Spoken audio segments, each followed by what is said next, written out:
Tayari. Kwenda.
Bro.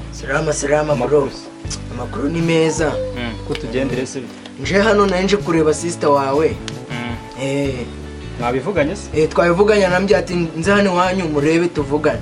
Urabizi ko hari? Yambye turavuganye akakanya. Ko nakubeshya. Ntabwo ndi kukubesha ubwo mubwire ngo nahageze.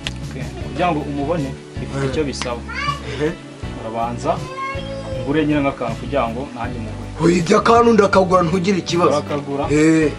None wakwinya. Ninje. Ariko urakuramo inkweto. Nkuremo inkweto. Ntacuka nzikuremo. Izinepfo. Yenje umurebe ariko ni iminota mikeya cyane. Sawa.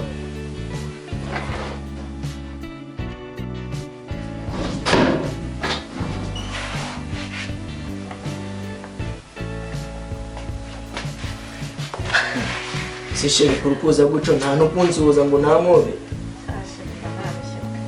Ese ntabwo arunkumwe.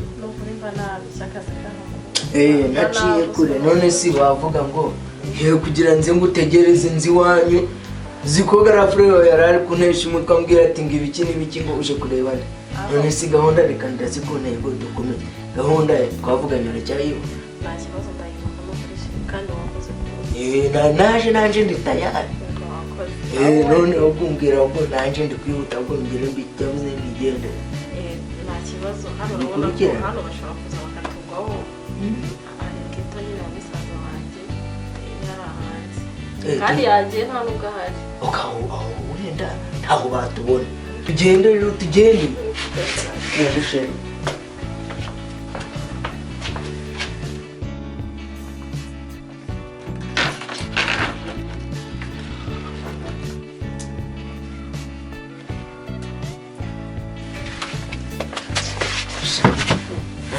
Ngukumbuye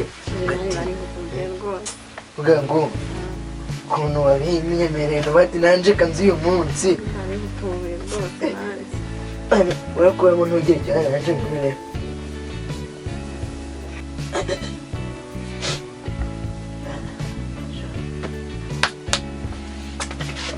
tayari